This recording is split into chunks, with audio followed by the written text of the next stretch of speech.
Hello friends, welcome back to my channel. मैं हूं आपकी फ्रेंड वर्षा। फ्रेंड कॉम के एंट्रेंस एग्जाम में पूछे जाने वाले जीके के क्वेश्चंस की फ्रेंड्स ये जीके के टॉप 50 क्वेश्चंस हैं जो कि फ्रिक्वेंटली आपके एग्जाम में, अगर हम प्रीवियस ईयर्स की बात करें तो उसमें पूछे गए हैं। तो ये भी एक्सपेक्ट किया जा रहा है कि इस साल भी इन क्वेश्चंस में से कुछ क्वेश्चंस पूछे जाएं। तो अगर आप ये टॉप 50 क्वेश्चंस पढ़ लेते हैं तो आपको बहुत सारी हेल्प मिल जाएगी, जिसके थ्रू आप इजीली अपना एडमिशन अपने मनचाहे स्कूल में ले सकते हैं। तो स्टार्ट करते हैं वीडियो को। इस वीडियो को लास्ट तक देखिएगा क्योंकि हमने ये सारे प्रीवियस ईयर की वीडियोस, जो प्रीवियस ईयर के क्वेश्चंस हैं वहाँ से हमने ये सारे बन लिए हैं। स्टार्ट करते हैं। देखिए फर्स्ट क्वेश्चन है, भारतीय नेपोलियन की उपाधि किसे दी गई? तो फ्रेंड्स यहाँ पे ऑप्शंस हैं चंद्रगुप्त मौर्य, समुद्रगुप्त, चंद्रगुप्त प्रथम और हर्षवर्धन। ये क्वेश्चन बहुत पूछा जाता है, ये आप ये कह सकते हैं कि फेवरेट क्वेश्चन है एग्जामिनर का।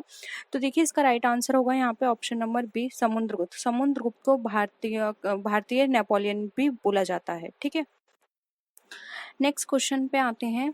आयुर्वेद के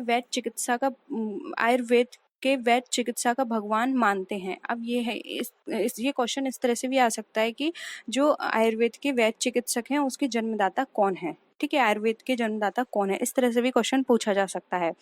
ऑप्शंस हैं सुश्रुत, च्यवन, धन्वंतरी या चरक। तो देखिए यहाँ पे इसका ऑप्शन सी राइट आंसर होगा। धन्वंतरी को आयुर्वेद के जनक भी कहा जाता है और इनको आयुर्वेद के वैद्य चिकित्सा का भगवान भी माना जाता है। ऑप्शन सी राइट आंसर है। नेक्स्ट क्वेश्चन है, पहला ज्ञात गुप्त शासक कौन था? अब हमें पहला ज्ञात गुप्त शासक पूछना है। तो देखिए ये भी हमारा यहाँ पे इम्पोर्टेंट क्वेश्चन है। ऑप्शन है श्रीगुप्त, चंद्रगुप्त प्रथम, घटोत्कच और कुमार गुप्त प्रथम। तो देखिए फ्रेंड यहाँ पे इसका राइट आंसर है ऑप्शन ए, श्रीगुप्त को पहला ज्ञात गुप्त का शासक माना जाता है। नेक्स्ट क्वेश्चन पे आते हैं। आर्यभट्ट और वराह मिहिर के सुविख्यात नाम किसके युग के साथ संबंधित हैं? तो ये भी पूछ सकते हैं कि आर्यभट्ट और वराह मिहिर जो हैं वो किस युग से संबंधित हैं? गुप्त वंश, कुषाण वंश, मौर्य वंश या पाल वंश। तो देखिए इसका राइट आंसर है ऑप्शन ए, ये गुप्त वंश से संबंधित हैं। ये गुप्त समय जो था उस टाइम पर ये विख्यात हुए थे। और देखिए आर्यभट्ट की आपको एक पुस्तक है जो कि बहुत पूछी जाती है, हम आगे क्वेश्चंस में उसको भी डिस्कस करेंगे। ये बहुत फेवरेट क्वेश्चन है उनका। आर्यभट्ट की वो पुस्तक जरूर पूछी जाती है कि ये किसने लिखी है। ठीक है, नेक्स्ट आते हैं। इलाहाबाद के स्तंभ में किसकी उपलब्धियां उत्कीर्ण हैं? चंद्रगुप्त मौर्य, समुद्रगुप्त, विक्रमादित्य या फिर स्कंदगुप्त। तो देखिए इलाहाबाद के स्तंभ में जब जो हमारा उपलब्धियां उत्कीर्ण हैं वो है यहाँ पे ऑप्शन बी, समुद्रगुप्त की। ऑप्शन बी राइट है।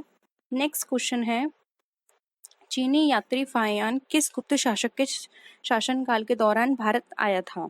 ये भी बहुत फेवरेट क्वेश्चन है। ये पूछा जाता है, एक फाहियान पूछा जाता है और एक में आता है हिंसांग किसके शासनकाल में आया था। ठीक है, तो देखिए यहाँ पर ऑप्शंस हैं चंद्रगुप्त मौर्य, समुद्रगुप्त, चंद्रगुप्त द्वितीय या फिर कुमारगुप्त। इसका right answer option C, Chandragupta द्वितीय के। ठीक है, नेक्स्ट क्वेश्चन है, कवि कालिदास किसके राजकवि थे?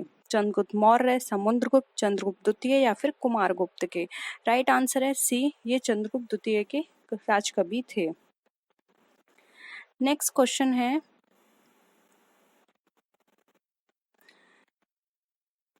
गुप्त युग का प्रवर्तक कौन था? घटोत्कच, श्रीगुप्त, चंद्रगुप्त प्रथम या फिर समुद्रगुप्त। तो देखिए यहाँ पर ये क्वेश्चन है, इसका यहाँ पर राइट आंसर होगा यहाँ पे ऑप्शन नंबर बी, श्रीगुप्त। ठीक है, नेक्स्ट क्वेश्चन है, गुप्त राजवंश किस लिए प्रसिद्ध था? कला और स्थापत्य के लिए, साम्राज्यवाद के लिए, राजस्व और भूमि सुधार के लिए या फिर इनमें से कोई भी नहीं। तो ये फेमस था कला और स्थापत्य का के लिए। तो ऑप्शन ए यहाँ पे हमारा क्या हो जाएगा, राइट आंसर। नेक्स्ट क्वेश्चन है, चंद्रगुप्त द्वितीय और किस नाम से जाना जाता था? समुद्रगुप्त, स्कंदगुप्त, विक्रमादित्य या फिर राणागुप्त। तो यहाँ पे ऑप्शन देखते हैं, ऑप्शन सी राइट आंसर होगा। चंद्रगुप्त द्वितीय को विक्रमादित्य के नाम से भी जाना जाता है। नेक्स्ट है, एक महान रोमानी नाटक कादम्बरी का लेखक कौन है? देखिए यहाँ पर ये फेमस पुस्तक आ गई, अगेन वेरी वेरी इंपॉर्टेंट। ये क्वेश्चन भी एग्जाम में आपके बहुत पूछा जाता है, कादम्बरी किसने लिखी है, इसके लेखक कौन है, इस तरह से। ऑप्शन हैं बाणभट्ट, हर्षवर्धन, भास्कर वर्धन या फिर बिंदुसार। तो देखिए यहाँ पे इसका राइट आंसर होगा ऑप्शन ए, कादम्बरी बाणभट्ट द्वारा लिखी हुई है। नेक्स्ट क्वेश्चन है, अगेन ये भी इम्पोर्टेंट है। ये टॉप 50 क्वेश्चंस में हमने सारे इम्पोर्टेंट क्वेश्चंस लिए हैं, तो डेफिनेटली इसमें आपके बहुत सारे क्वेश्चंस ऐसे हैं जो इस बार भी हाँ हम ये बोल सकते हैं कि पूछे जा सकते हैं। वायुमंडलीय दाब मापने का पैमाना है बैरोमीटर, मिलीमीटर, वोल्टमीटर या फिर डेकामीटर। तो राइट आंसर है यहाँ पे ऑप्शन ए, जो कि है हमारा यहाँ पे बैरोमीटर। नेक्स्ट क्वेश्चन है, अमीबा में कुल कितने शैवाल या फिर कोशिका होते हैं? 1, 2, 3 या फिर 4। तो देखिए यहाँ पर ऑप्शन ए राइट है, ए। फ्रेंड्स यहाँ पर आप देख रहे होंगे, जैसे कि मैंने क्वेश्चन पढ़ा अमीबा में कुल कितने, तो फ्रेंड्स यहाँ पर इनकी जो मात्राएं हैं ये यहाँ पर कंप्यूटर मिस्टेक है, क्योंकि ये टाइपिंग बिल्कुल ठीक हुआ था, लेकिन ये शायद सॉफ्टवेयर प्रॉब्लम है जिस वजह से इनकी मात्राएं यहाँ पे शो नहीं हो रही हैं। लेकिन आई होप आपको ये फिर भी समझ में आ रहे होंगे क्वेश्चंस, नहीं तो मैं आपको बोल रही हूँ तो आप उसी टाइम अपनी नोटबुक में लिख सकते हैं, ठीक है। वैसे यहाँ पे इतना प्रॉब्लम नहीं हो रही है इन क्वेश्चंस को देखने में। नेक्स्ट है, नागालैंड भारत का विधिवत राज्य कब बना? 1963, 1964, 1965 या फिर 1966 में। तो ये बना था 1963 में। ऑप्शन ए यहाँ पे हमारा राइट आंसर है। ये क्वेश्चन भी बहुत पूछा जाता है फ्रेंड्स, ये नियुक्तियों से रिलेटेड क्वेश्चंस बहुत आते हैं एग्जाम में, तो आपको नियुक्तियां जरूर पढ़नी है। जैसे प्रधानमंत्री नियुक्ति कौन करता है, राष्ट्रपति की, मुख्यमंत्री की और राज्यपाल की, इस तरह के क्वेश्चंस पढ़ने हैं, ठीक है। मुख्यमंत्री की नियुक्ति की बात की गई है, राज्यपाल, राष्ट्रपति, मुख्य न्यायाधीश या फिर प्रधानमंत्री। तो देखिए यहाँ पर राइट आंसर है ऑप्शन ए, राज्यपाल। मुख्यमंत्री की नियुक्ति करता है राज्यपाल। नेक्स्ट क्वेश्चन है, रेफ्रिजरेटर में कौन सी गैस प्रयुक्त होती है? फ्योन, ऑक्सीजन, कार्बन या फिर नाइट्रोजन। राइट आंसर है यहाँ पे ऑप्शन नंबर सी, फ्योन। नेक्स्ट क्वेश्चन है, इलेक्ट्रॉन के खोजकर्ता कौन है? फ्रेंड्स इसमें देखिए, इलेक्ट्रॉन की बात करें, प्रोटॉन की बात करें, ठीक है, इनके खोजकर्ता जरूर पूछे जाते हैं, लेकिन इलेक्ट्रॉन सबसे ज्यादा पूछा जाता है। आप प्रोटॉन को भी पढ़ लीजिएगा, प्रोटॉन के खोजकर्ता कौन है? जे थॉमसन, डार्विन, जे थॉमस या फिर कलाम आजाद। तो देखिए इसका राइट आंसर है ए, जो कि हमारे जे थॉमसन। न्यूट्रॉन का भी प्लीज जरूर पढ़ देख लीजिएगा आप एक बार। अब ये देखिए यहाँ पर हमारा एक क्वेश्चन है, रविन्द्रनाथ टैगोर ने भारत के राष्ट्रगान के अलावा किस एक और देश का राष्ट्रगान लिखा है? तो रविन्द्रनाथ टैगोर ने दो के राष्ट्रगान लिखे थे, एक था भारत, दूसरा देखिए ऑप्शन में है बांग्लादेश, चाइना, श्रीलंका या पाकिस्तान। तो ऑप्शन ए राइट आंसर है, बांग्लादेश, ठीक है। नेक्स्ट क्वेश्चन है, लोहे पर जंग लगने से उसका भार में क्या चेंजेस आते हैं? वो बढ़ जाता है, अत्यधिक बढ़ता है, कम हो जाता है या फिर ज्यादा हल्का हो जाता है। तो राइट आंसर है ए, लोहे पर जंग लगने पर उसका भार बढ़ता है, ठीक है। नेक्स्ट क्वेश्चन है, किसे भविष्य की धातु कहा जाता है? किसे है, ठीक है, किसे भविष्य की धातु कहा जाता है? टाइटेनियम, लीड, मर्क्यूरी या फिर प्लेटिनम, ठीक है। तो देखिए यहाँ पर इसका राइट आंसर है ऑप्शन नंबर ए, जो कि हमारा टाइटेनियम, टाइटेनियम, ठीक है, ऑप्शन ए राइट है। नेक्स्ट क्वेश्चन है, दिल्ली की सुल्तान रजिया सुल्तान किसकी पुत्री थी? शम्स उद दिल इल्तुतमिश की, अलाउद्दीन खिलजी, बाबर या मोहम्मद तुगलक। तो देखिए राइट आंसर है ऑप्शन ए, इल्तुतमिश की पुत्री थी रजिया सुल्तान। और इसका एक और क्वेश्चन इस तरह से ही पूछा जाता है कि दिल्ली की पहली सुल्तान कौन सी महिला थी, जो पहली महिला सुल्तान बनी थी? तो वो थी रजिया सुल्तान, ये पुत्री थी इल्तुतमिश की। इस तरह से भी क्वेश्चन पूछा जाता है, प्रथम महिला थी जो कि दिल्ली की सुल्तान नियुक्त हुई थी। नेक्स्ट है, बिहार का शोक किस नदी को कहा जाता है? कोसी, माही, रावी या फिर यमुना। तो राइट आंसर है ए, ऑप्शन ए है माही, सॉरी ऑप्शन ए है काशी, माही ऑप्शन बी है जो कि गलत है। ए यहाँ पे राइट आंसर है कोसी, ठीक है, कोसी। नेक्स्ट क्वेश्चन है, अलीगढ़ किस उत्पाद के लिए मशहूर है? ताले बनाने के लिए, चूड़ी बनाने के लिए, आभूषण बनाने के लिए या फिर कपड़ा बनाने के लिए? राइट आंसर है ए, अलीगढ़ प्रसिद्ध है ताले बनाने के लिए।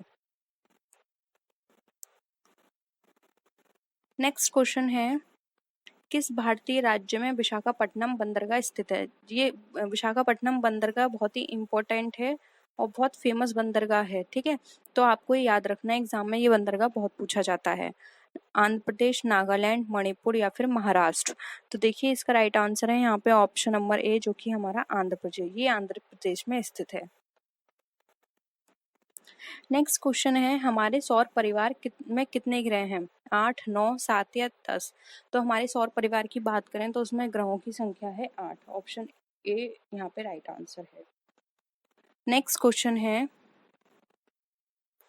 बैसाखी त्योहार किस धर्म के लोग मनाते हैं?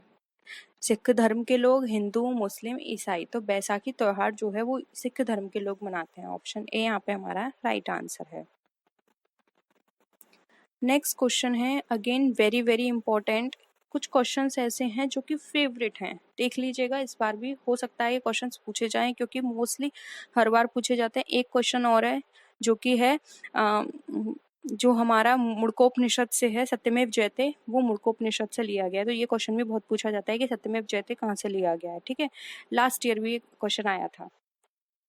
फिरदौसी, अकबर, नवाब पटौदी या फिर गजल खान? तो शहनामा लिखी है हमारी फिरदौसी ने। ऑप्शन ए राइट आंसर है। फ्रेंड्स, ये किसी पर्टिकुलर एक यूनिवर्सिटी के लिए नहीं है, ये ऑलमोस्ट सारी यूनिवर्सिटी के लिए, क्योंकि ये कॉमन क्वेश्चंस हैं।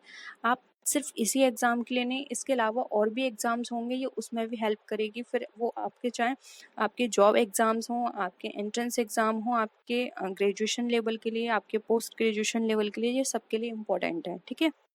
ये पर्टिकुलर किसी एक यूनिवर्सिटी को लेकर नहीं बनाया गया है। नेक्स्ट है, कौन सी रेखा विषुवत रेखा के समांतर है? अक्षांश, देशांतर, भूमध्य रेखा या फिर बाह्य रेखा? तो देखिए यहाँ पे इसका राइट आंसर है ए, जो कि हमारा अक्षांश। नेक्स्ट क्वेश्चन है, अगेन वेरी इंपॉर्टेंट है, प्लासी फेमस है उनके लिए। प्लासी का युद्ध बहुत पूछा जाता है। प्लासी का युद्ध कब हुआ था? 1757, 1756, 1758 या फिर 1759? राइट आंसर है ए, 1757 में। इसके अलावा फ्रेंड्स एक और युद्ध है जो कि है बक्सर का, क्योंकि फ्रेंड्स बहुत सारे क्वेश्चन ऐसे थे जो कि लगता है कि ये भी पूछे जा सकते हैं, ये भी पूछे जा सकते हैं। अगर आप चाहते हैं कि हम उन क्वेश्चंस को भी डिस्कस करें तो कमेंट सेक्शन में बताइएगा, क्योंकि यहाँ पर हम बस टॉप 50 क्वेश्चंस की बात कर रहे हैं, लेकिन आप चाहते हैं कि हम टॉप 100 या टॉप 150 क्वेश्चंस डिस्कस करें, क्योंकि कुछ क्वेश्चंस ऐसे और रह गए हैं जो कि हमें लगता है कि हाँ ये भी चांसेस हैं कि आ सकते हैं, हम उनको भी उसमें फिर डिस्कस करेंगे, ठीक है। अगर आप चाहते हैं तो कॉमेंट सेक्शन में बता दीजिएगा। देखिए नेक्स्ट क्वेश्चन है हमारा 1857, अगेन वेरी इंपॉर्टेंट। 1857 की जो लड़ाई है वो बहुत इंपॉर्टेंट है, उससे बहुत क्वेश्चन है जो कि लगता है कि आपके एग्जाम में पूछे जा सकते हैं। 1857 फ्रेंड्स, इसके साथ ही साथ देखिए 20 डे सीरीज हमारी बीएड एंट्रेंस एग्जाम के नाम से थी, ठीक है। फ्रेंड्स, बीएड एंट्रेंस एग्जाम के अंदर जो 20 डे सीरीज हमने डिस्कस की थी, उस पूरे 20 डे सीरीज में हमने जीके डिस्कस की है, और वो जीके आपके एग्जाम के लिए भी इम्पोर्टेंट है। अगर आप एक बार वो 20 डे सीरीज देख लेते हैं, उसमें बहुत सारे क्वेश्चंस और चैप्टर्स हमने ऐसे डिस्कस किए हैं जो कि आपके एग्जाम के लिए भी इम्पोर्टेंट है। प्लीज़ आप उनको देख लीजिएगा, और अगर आप उन 20 डे सीरीज को देखना चाहते हैं तो आप मुझे बता दीजिएगा, मैं आपको उसका लिंक प्रोवाइड कर दूंगी, जिससे आप डायरेक्ट प्लेलिस्ट में जाके उनको देख सकें। प्लीज़ एक बार मेरे कहने पे उनको देख लीजिएगा, क्योंकि बहुत सारी चीज़ें ऐसी हैं, जैसे कि 1857 का टॉपिक है, हमने पूरा उसमें डिस्कस किया हुआ है, ठीक है। इंपॉर्टेंट इन्वेंशंस हमने डिस्कस किए हुए हैं, इंपॉर्टेंट बुक्स हमने वहाँ पे डिस्कस की हुई हैं, तो वहाँ से आप प्रिपरेशन कर लेंगे तो आपके जीके का पार्ट जो है वो कवर हो जाएगा, क्योंकि जीके का पोर्शन एक ऐसा पोर्शन है जहाँ से सबसे ज़्यादा क्वेश्चन आते हैं और आप ईजिली वहाँ पर सबसे ज़्यादा नंबर ला सकते हैं। नेक्स्ट है, 1857 ईस्वी के विद्रोह में झांसी की रानी लक्ष्मीबाई ने किसके सहयोग से ग्वालियर में विद्रोह किया था? तात्या टोपे, नाना साहब, लक्ष्मीबाई या फिर मंगल पांडे? देखिए ये ऑप्शन तो कट ही गया, ठीक है। रानी लक्ष्मीबाई के सहयोग की बात की जा रही है, वो खुद अपना सहयोग नहीं लेंगी, ठीक है। तो देखिए यहाँ पर अगर हम बात करें तो राइट आंसर है ऑप्शन ए, जो कि हमारा तात्या टोपे। नेक्स्ट क्वेश्चन पे आते हैं, अगेन वेरी कॉमन है एंड इम्पोर्टेंट क्वेश्चन है, महात्मा गांधी जी की पत्नी का नाम क्या था? कस्तूरबा गांधी, कमला देवी, पुतलीबाई या फिर अरुणा देवी। तो देखिए यहाँ पर बात की जा रही है पत्नी की। ऑप्शन ए राइट आंसर है कस्तूरबा गांधी। नेक्स्ट क्वेश्चन है, भारतीय राष्ट्रीय कांग्रेस के संस्थापक कौन थे? ए हो हुयूम, जवाहरलाल नेहरू, मोतीलाल नेहरू या फिर जनरल डायर। राइट आंसर है इसका ऑप्शन नंबर ए, जो कि है हमारा ए हो हुयूम, जिसने भारतीय राष्ट्रीय कांग्रेस की स्थापना की थी। नेक्स्ट है फ्रेंड्स, ये इस संस्थापक जो थे ए हुयूम, हमने इसके ऊपर भी वहाँ पे 20 सीरीज में डिस्कस किया हुआ है, फेमस संस्था और उनके संस्थापक, प्लीज जरूर देख लीजिएगा। स्वतंत्र भारत के प्रथम भारतीय गवर्नर जनरल थे श्री राजगोपालचारी, सरदार पटेल, महात्मा गांधी, कैलाश नारायण। तो देखिए इसका राइट आंसर है ऑप्शन ए, जो कि हमारा सी राजगोपालचारी। नेक्स्ट क्वेश्चन है, प्रार्थना सभा, इंपॉर्टेंट क्वेश्चन है ये बहुत, की स्थापना किसने की? आत्माराम पांडुरंग, ज्योतिबा राव फुले, राम हंसदास या फिर हरमिला मुनि। तो देखिए यहाँ पर राइट आंसर होगा ए, आत्माराम पांडुरंग ने प्रार्थना समाज की स्थापना की थी। नेक्स्ट क्वेश्चन है, चोल प्रशासन की मुख्य विशेषता क्या थी? ग्राम स्वायत्तता, धर्मनिरपेक्षता, आत्मशासन या फिर स्वतंत्रता। तो देखिए इसका राइट आंसर है ए, ग्रामीण स्वायत्तता इनकी प्रमुख विशेषता थी। नेक्स्ट क्वेश्चन है, किस शासक ने ग्रांड ट्रंक रोड का निर्माण करवाया? शेरशाह सूरी, महाराणा प्रताप, अकबर या फिर मानसिंह। राइट आंसर है ए, शेरशाह सूरी ने ग्रांड ट्रंक रोड का निर्माण करवाया, जिसको जीटीआई भी बोलते हैं। नेक्स्ट है, किस स्थान पर सिंधु घाटी सभ्यता का बंदरगाह स्थित है? लोथल, लाहौर, सिंधु या फिर काबुल। तो देखिए राइट आंसर है इसका ऑप्शन ए, लोथल। नेक्स्ट है, पूर्वोत्तर राज्य में सबसे बड़ा राज्य कौन सा है? अरुणाचल प्रदेश, सिक्किम, नागालैंड या फिर आसाम। राइट आंसर है option A, Arunachal Pradesh. Next है फ्रेंड्स, इस सूरज है, या फिर हम सूर्य भी बोल सकते हैं, सूर्य, ठीक है, या फिर सूरज। सूरज के सबसे नजदीक ग्रह कौन सा है? बुध, गुरु, शुक्र या शनि। तो राइट आंसर है यहाँ पे देखिए ऑप्शन ए, बुध। नेक्स्ट क्वेश्चन है, मुख्य चुनाव आयुक्त की नियुक्ति कौन करता है? राष्ट्रपति, प्रधानमंत्री, मुख्य न्यायाधीश या फिर राज्यपाल। तो देखिए यहाँ पे राइट आंसर है ऑप्शन नंबर ए, जो कि हमारा राष्ट्रपति। नियुक्ति से रिलेटेड मैंने आपको पहले भी बोला था कि बहुत क्वेश्चंस पूछे जाते हैं। नेक्स्ट है, ए मेरे वतन के लोगों देश भक्ति गीत किसने लिखा है? गुलजार, राजेश, प्रदीप या फिर शंकर जयकिशन। राइट आंसर है सी, प्रदीप। ठीक है, प्रदीप ने लिखा है ये गीत, फेमस गीत। नेक्स्ट है, कौन सा शहर जापान की राजधानी है? बीजिंग, दिल्ली, रूस या फिर टोक्यो। देखिए राइट आंसर है डी, टोक्यो। कैपिटल से भी बहुत क्वेश्चंस आते हैं आपके एग्जाम में। कौन सा शहर अफगानिस्तान की राजधानी है? काबुल, इस्लामाबाद, कंधार या फिर सिंधु। राइट आंसर है देखिए ऑप्शन नंबर ए, जो कि हमारा काबुल। नेक्स्ट है, किस देश में सूची स्तंभ पिरामिड पाए गए हैं? मिस्र, भारत, अमेरिका या फिर रूस। राइट आंसर है ए, जो कि हमारा मिस्र। नेक्स्ट है, किस वर्ष में महात्मा गांधी का जन्म हुआ था? 1870, 1869, 1871, 1872। तो राइट आंसर है देखिए यहाँ पे ऑप्शन नंबर हमारा, अगर हम बात करें तो बी, जो कि हमारा 1869 में। नेक्स्ट है, अगेन ये भी हमने वहाँ पे 20 डे सीरीज में डिस्कस किया हुआ है डिटेल में। रेल पथ के मीटर गेज की चौड़ाई कितनी होती है? 1 मीटर, 2 मीटर, 5 मीटर या फिर 6 मीटर। राइट आंसर है 1 मीटर। ये 3 तरह के होते हैं फ्रेंड्स, इनकी चौड़ाई 3 तरह की होती है, उनका अलग अलग मेजरमेंट होता है। तो ये तीनों हमने वहाँ पे डिस्कस किए हुए हैं, आप एक बार जरूर देख लीजिएगा। विश्व का सबसे बड़ा महाद्वीप कौन सा देश है? एशिया, अंटार्कटिका, दक्षिणी अमेरिका या फिर उत्तरी अमेरिका। राइट आंसर है यहाँ पे ऑप्शन ए, जो कि है हमारा एशिया। नेक्स्ट है, भारतीय गणराज्य के प्रथम राष्ट्रपति कौन थे? दादा भाई नौरोजी, भीमराव अंबेडकर, डॉक्टर राजेंद्र प्रसाद या फिर महात्मा गांधी? तो देखिए राइट आंसर है यहाँ पे अगर हम बात करें तो ऑप्शन नंबर सी, जो कि हमारा doctor Rajendra Prasad. Next question है, माउंट एवरेस्ट पर चढ़ने वाले प्रथम व्यक्ति हैं? तेनजिन नांग, गिलरमाउंटेन, चंद्रनाथ या फिर गिरोशमो? तो देखिए ऑप्शन यहाँ पे ए राइट आंसर है, तेनिजेन नाव ये प्रथम व्यक्ति थे जो कि एवरेस्ट पर चढ़े थे। नेक्स्ट है, ध्वनि की चाल की अधिकतम किस में होती है? स्टीलम, लोटम, जस्तम या फिर पीतलम?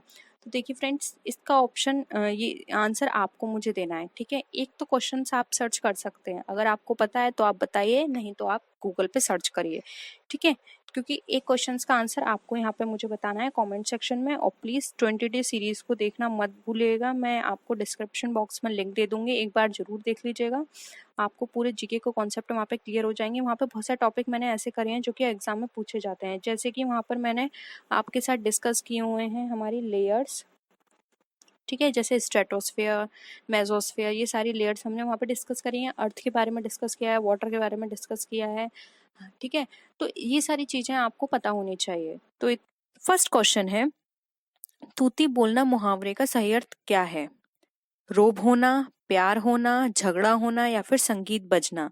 तो फ्रेंड्स, अगर हम किसी की तूती कहते हैं ना कि उसकी तूती बोल रही है, तो इसका मतलब होता है रॉब होना, यानी कि किसी पर्सन का रॉब होता है, तब वो इस तरह के वहां पे मुहावरे यूज किए जाते हैं। तो इसका राइट आंसर होगा ऑप्शन नंबर ए, रॉब होना।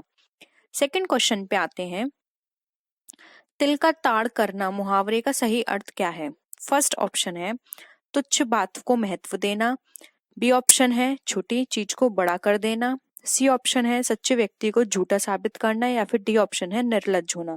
तो फ्रेंड्स, अगर हम बात करें तिल का ताड़ करने की, तो तिल का ताड़ का मतलब होता है, जैसे हम नॉर्मली भाषा यूज करते हैं तो उसमें हम ये बोलते हैं कि यार इतनी छोटी सी बात थी, तुम तिल का ताड़ क्यों बना रहे हो? तो इसका मतलब होता है तिल के ताड़ बनाने का कि छोटी चीज को बड़ा करके बताना। तो फ्रेंड्स, यहाँ पे जो इसका राइट आंसर होगा वो होगा ऑप्शन नंबर बी, छोटी चीज को बड़ा कर देना। नेक्स्ट क्वेश्चन पे आते हैं, थर्ड क्वेश्चन है हमारा, कमर कसना, यानी कि फ्रेंड्स कमर कसने का हमें यहाँ पे बताना है कि सही अर्थ क्या है? सतर्क रहना, दंडित करना, दृढ़ निश्चय करना या फिर परिश्रम करना? तो फ्रेंड्स, यहाँ पर कमर कसने का मतलब होता है दृढ़ निश्चय करना। जैसे हम कहते हैं ना, या अब तुम्हारे एग्जाम्स आने वाले हैं, अब तुम ना कमर कस लो और कस के मेहनत करो, तो उसका मतलब होता है कि दृढ़ निश्चय कर लो कि ये एग्जाम तुम्हें पास करना है। तो ऑप्शन सी यहाँ पे तुम्हारा राइट आंसर होगा।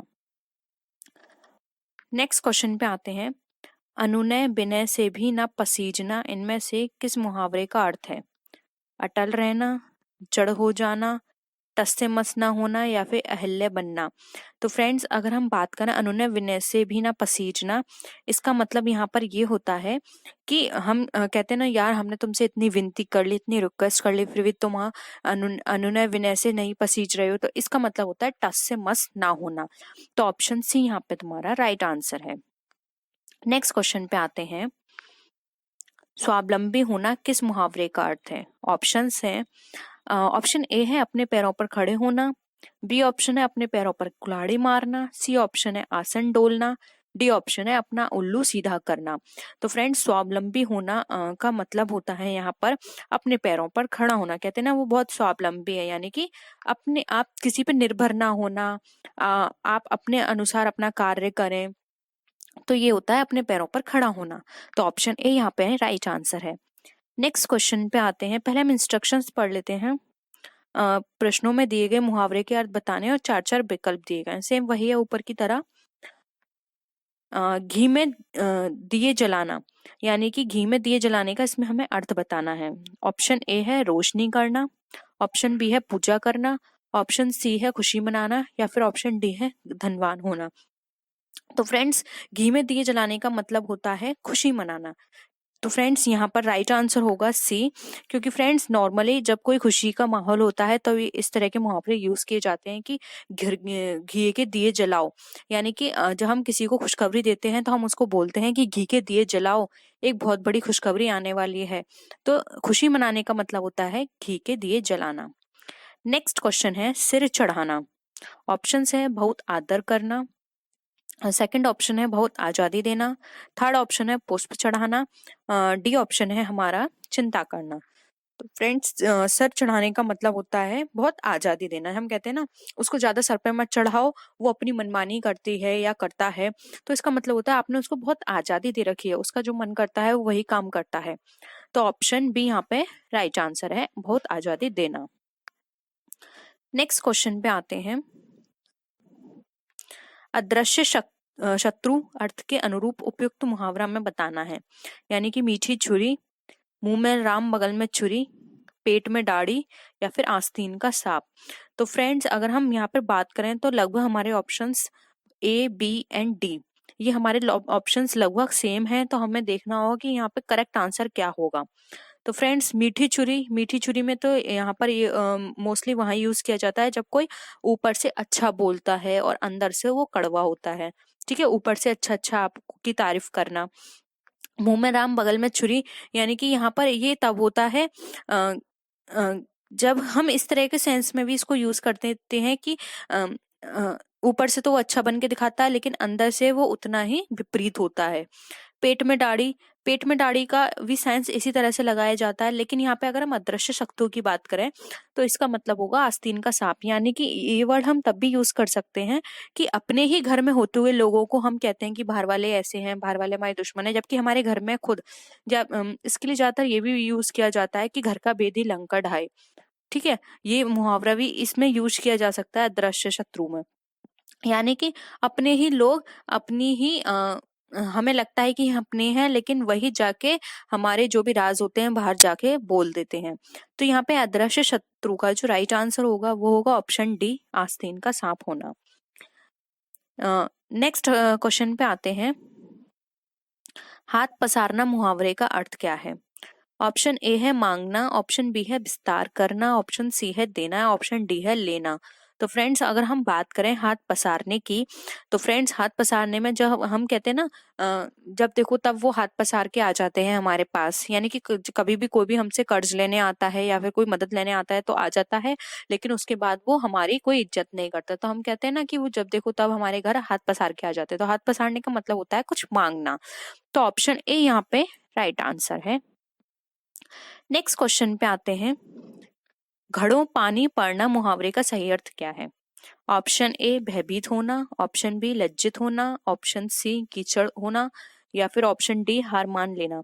तो फ्रेंड्स अगर हम बात करें घड़ों पानी भरने का, तो घड़ों पानी का मतलब होता है, बस फ्रेंड्स आप देखिए अगर हम हैं और कोई हमारे ऊपर घड़ों पानी भरते तो इससे क्या हो जाएगा, हम पूरे गीले हो जाएंगे और हमारी इंसल्ट हो जाएगी। सेम उसी तरह से इसका मतलब यहाँ पर यह है लज्जित होना। तो ऑप्शन बी यहाँ पे राइट आंसर है। नेक्स्ट क्वेश्चन पे आते हैं। आगे डैश पीछे खाई मुहावरे के रिक्त स्थान भरना है। ऑप्शन है झरना, पहाड़, कुआं, नदी।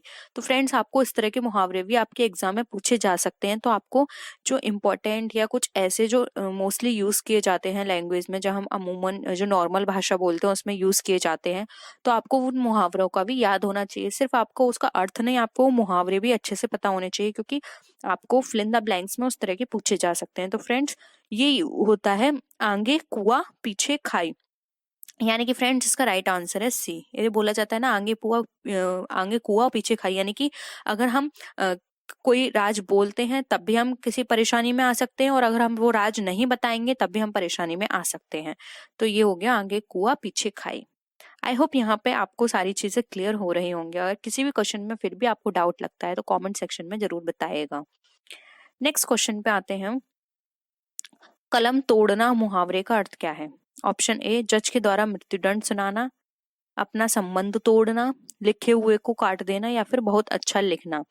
तो फ्रेंड्स अगर हम यहाँ पे बात करें कलम तोड़ने की, तो फ्रेंड्स कलम तोड़ने का मतलब यहाँ पर होता है कि कलम तोड़ते हैं ना, तो इसका मतलब होता है अपना संबंध तोड़ देना उससे। तो ऑप्शन भी यहाँ पे राइट आंसर है, क्योंकि जज कलम तभी तोड़ता है जब हम कहते हैं हमने देखा होगा कि जब कोई भी केस सुनाता है जज, तो अपनी कलम तोड़ देता है। तो उसका मतलब होता है कि अब ये केस बंद किया जा रहा है, अब इससे उसका कोई संबंध नहीं है, इसलिए लास्ट में जब जजमेंट दिया जाता है तो उसको कलम को तोड़ दिया जाता है। तो इसका मतलब यहाँ पर ऑप्शन बी राइट है, अपना संबंध तोड़ना। नेक्स्ट क्वेश्चन पे आते हैं, हाथ का मैल मुहावरे का क्या अर्थ है? तो फ्रेंड्स, अगर हम यहाँ पे ऑप्शन की बात करें तो ऑप्शन है कीमती वस्तु, तुच्छ वस्तु, गंदी वस्तु या फिर अच्छी वस्तु। तो फ्रेंड्स, हाथ का मैल का मतलब होता है तुच्छ वस्तु, यानी कि फ्रेंड्स जैसे हम कहते हैं ना, या पैसा तो हाथ का मैल है, कभी भी आ जाएगा, इंसान कीमती है, यानी कि फ्रेंड्स ये पैसा जो है ये तो तुच्छ वस्तु है, इसको हम कभी भी कमा सकते हैं। लेकिन अगर एक इंसान चला गया या फिर एक इंसान को की नजरों से हम गिर गए तो यहाँ पे बहुत प्रॉब्लम हो सकती है। पैसा तो हम कितना भी कमा सकते हैं और कभी भी कमा सकते हैं, उसकी कोई एज नहीं है। लेकिन एक इज्जत कमाने की एक अगर आपकी एक बार अब बेइज्जती हो गई तो आप दोबारा से उस इज्जत को नहीं कमा सकते हो। तो यहाँ पे आपका ऑप्शन बी राइट आंसर होगा। नेक्स्ट क्वेश्चन पे आते हैं, ढिंढोरा पीटना मुहावरे का क्या अर्थ है? संघर्ष करना, समय व्यतीत करना, व्यर्थ का काम करना या फिर बातों को प्रचारित करना। तो फ्रेंड, ढिंडोरा पीटने का मतलब होता है बातों को प्रचारित करना। आपने सुना होगा फ्रेंड्स, कभी भी हम इस तरह की चीज हमारे साथ होती थी, जब हमारे बोर्ड एग्जाम के रिजल्ट आते थे तो वहां पे क्या होता था, जो भी हमारे आसपास के मोहल्ले में लोग रहते हैं, आंटियां जो होती हैं, वो क्या करती हैं, अगर उनके बच्चों के अच्छे मार्क्स आ जाते हैं तो वो जगह जगह जाके ढिंडोरा पीटती हैं कि इतने परसेंट आ गए, इतने परसेंट आ गए। तो ये नॉर्मली लोग कहते हैं कि वो देखो, अगर उसका बच्चा पास हो गया है तो जगह जगह जाके ढिंडोरा पीट रही है, और अगर फेल हो गया है तो वो वहां पे जाके किसी को नहीं बताते हैं। ये तो एक होता है कि बातों को प्रचारित करना, कि हाँ उनके बच्चे के वहां पे बोर्ड एग्जाम में अच्छे नंबर आए हैं। तो आई होप आपको ढिंडोरा पीटने का यहाँ पे अर्थ क्लियर हुआ होगा। ढिंडोरा पीटने का मतलब होता है बातों को प्रचारित करना। नेक्स्ट क्वेश्चन पे आते हैं, उंगली में आटा गीला करना मुहावरे का क्या अर्थ है? अकारण नुकसान होना, कामकाज बंद होना, मुसीबत में ही मुसीबत आना या फिर व्यर्थ में काम करना।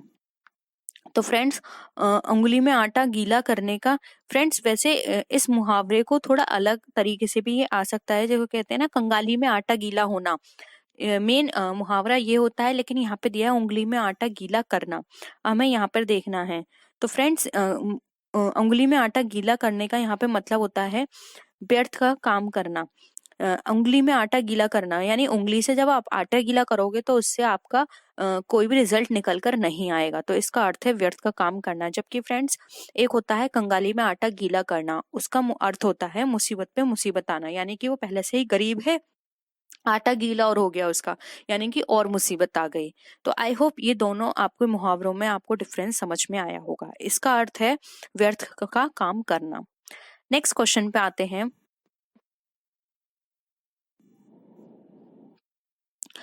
हाथ मलना मुहावरे का क्या अर्थ है? ऑप्शन ए मांगना, ऑप्शन बी पछताना, ऑप्शन सी दुखी होना या फिर ऑप्शन डी निष्प्रभ होना। तो फ्रेंड्स, हाथ मलने का अगर हम यहाँ पे बात करें तो हाथ मलने का काम हो मतलब होता है यहाँ पे पछताना। जैसे कहते हैं ना, अब पछताने से क्या होता है, अब तो आपका जो होना था सो हो गया, तो इसका मतलब होता है कि अब हाथ मलने से क्या फायदा, अब तो जो नुकसान होना था वो हो गया, हमें आगे का सोचना चाहिए। तो हाथ मलने का अर्थ हो गया पछताना। नेक्स्ट क्वेश्चन पे आते हैं, छठी का दूध याद आना मुहावरे का क्या अर्थ है? ऑप्शन ए सुध बुझ जाना, बहुत कष्ट होना, बचपन याद करना या फिर बच्चों जैसा व्यवहार करना। तो फ्रेंड, छठी का दूध याद आने का मतलब यहाँ पर होता है कि हमें बहुत कष्ट होना, यानी कि हम कहते हैं ना छठी का दूध अब उसको याद आएगा, यानी कि अब समझ में आएगा, अब उसको बहुत कष्ट होंगे। तो इसका जो राइट आंसर होगा वो होगा ऑप्शन बी। नेक्स्ट है, 9-2-11 होना मुहावरे का क्या अर्थ है? धोखे में पड़ना, निशाने पर लगना, निशाना बन जाना या फिर रफू चक्कर हो जाना। तो फ्रेंड, 9-2-11 का मतलब होता है रफू चक्कर हो जाना, यानी कि किसी को धोखा देके भाग जाना, वहां से मतलब एकदम ही गायब हो जाना, किसी को पता ना चलना और आप एकदम वहां से रफू चक्कर हो गए।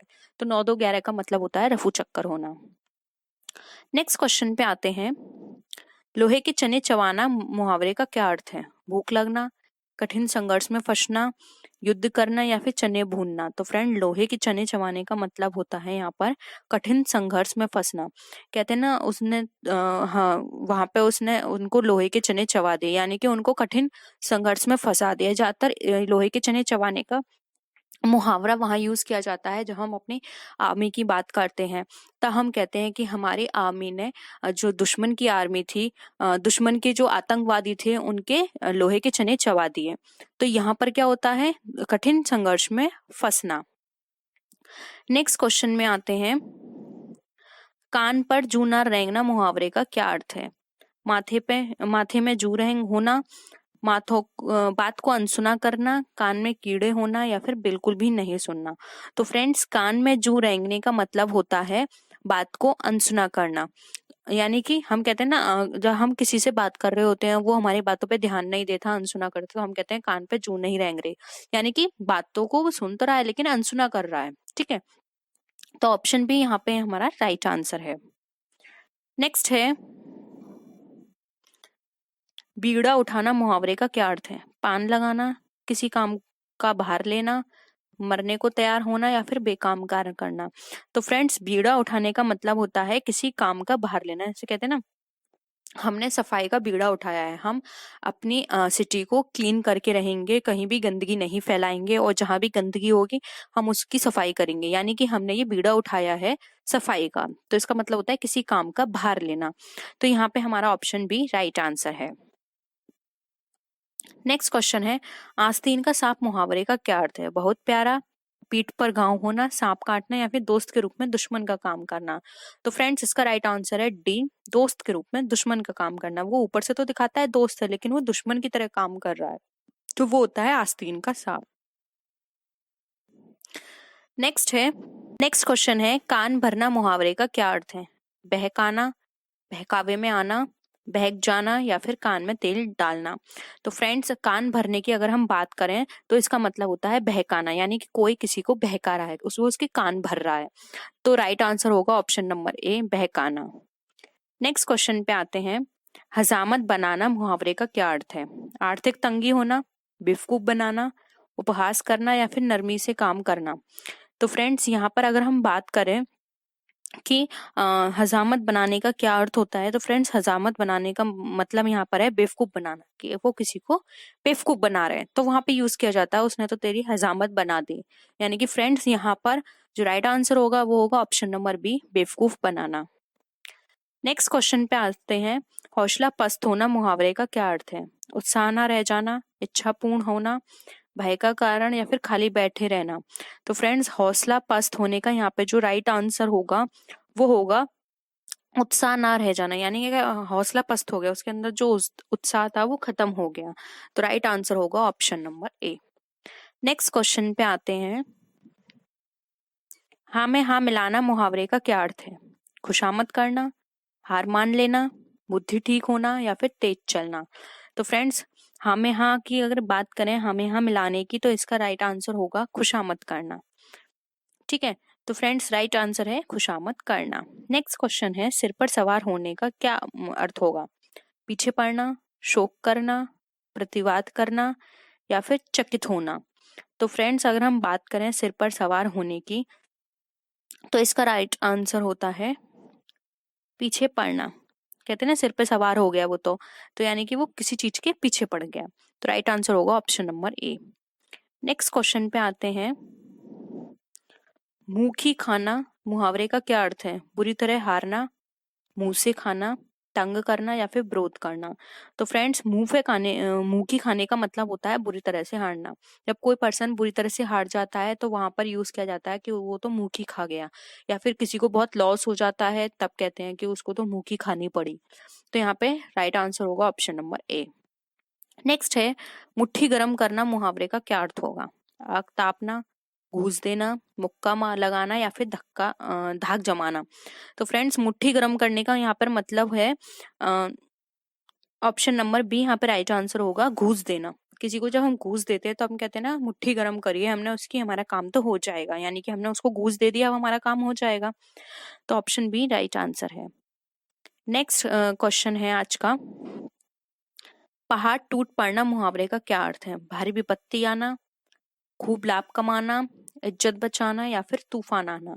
तो फ्रेंड्स अगर हम बात करें पहाड़ टूट पड़ने की, तो पहाड़ टूट पड़ने का मतलब होता है भारी विपत्ति आना। कहते हैं ना यार उसके परिवार पर तो पहाड़ टूट पड़ा है, इस बहुत ही प्रॉब्लम में है उसका परिवार, यानी कि उस पर बहुत बड़ी विपत्ति आ गई है, भारी विपत्ति या फिर बहुत ज्यादा परेशानी उसके ऊपर आ गई है।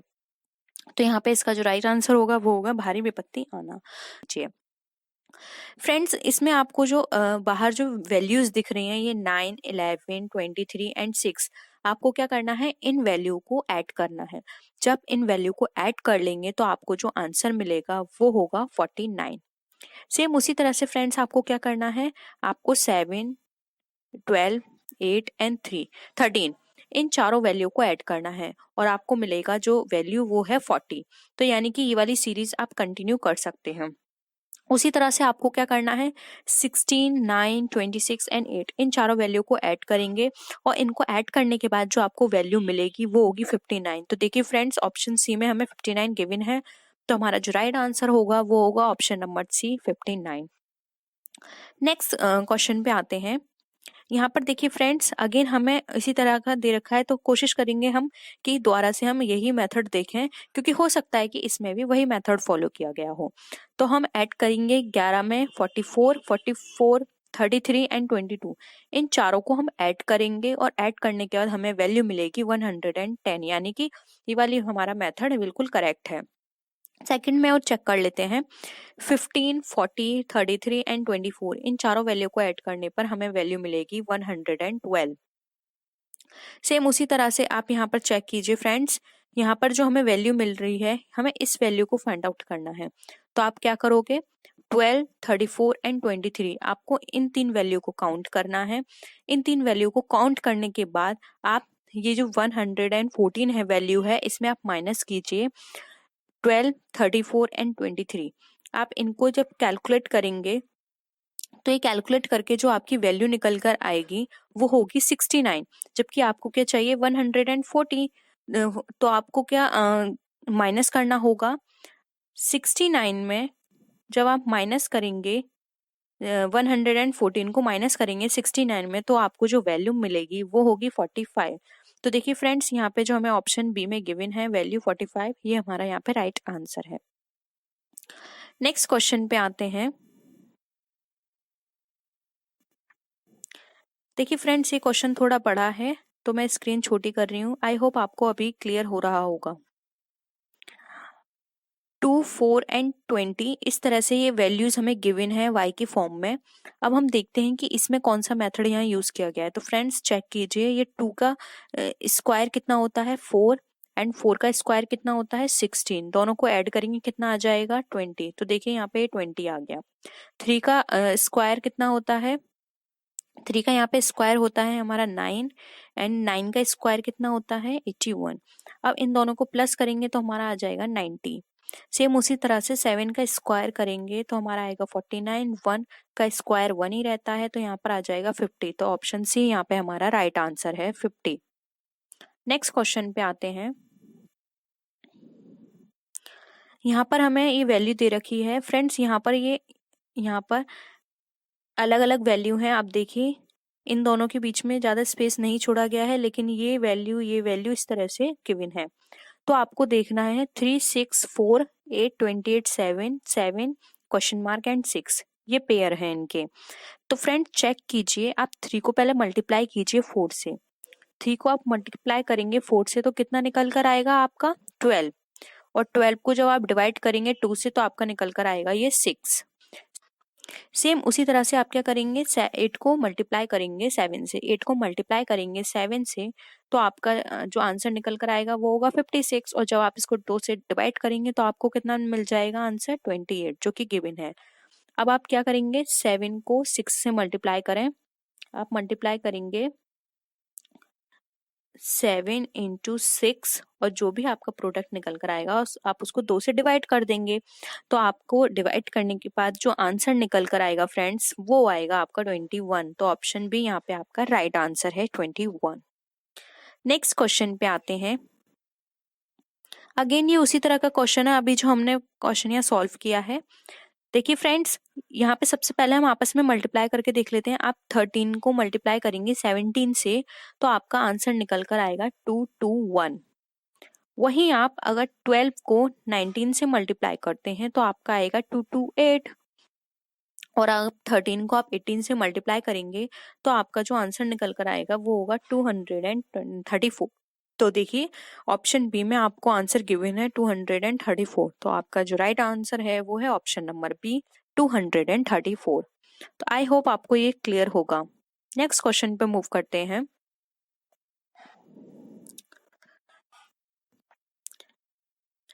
यहाँ पर फ्रेंड्स हमें ये डिजिट दे रखी है 7, 36, 27, 2। तो सबसे पहले हम बाहर की डिजिट को ले लेते हैं, क्योंकि मोस्टली यही होता है, बाहर की जो डिजिट्स होती हैं उनका माइनस, स्क्वायर, क्यूब करें तो हमारा बीच का प्रोडक्ट जो है वो निकल कर आ जाता है। तो फ्रेंड्स यहाँ पर देखिए बीच में हमें वैल्यू ज्यादा बड़ी गिवन नहीं है, तो हो सकता है ये प्लस या माइनस में ही हो।